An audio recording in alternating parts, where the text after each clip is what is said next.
Aceh dengan Medan kemarin banjirnya bukan banjir air, banjir kayu. Banjir logging. Iya, itu kayu dari mana ya?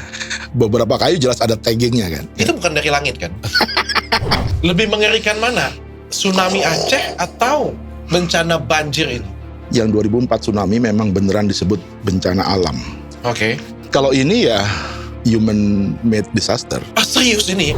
Semua yang nggak bisa nunjukin surat tanah dianggap tanah negara kan. Masyarakat adat mana yang bisa punya paper? Tiba-tiba datang negara yang nggak bisa nunjukin kepemilikan tanahnya, berarti tanah negara ya. Atas dasar itu kemudian dibagi-bagi dalam HGU. Presiden kita aja punya 395.000 hektar. Oh iya?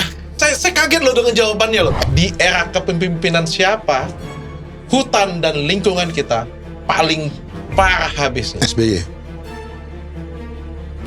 Menterinya Zulkifli Hasan. Dipakai Jokowi, dipakai Prabowo juga.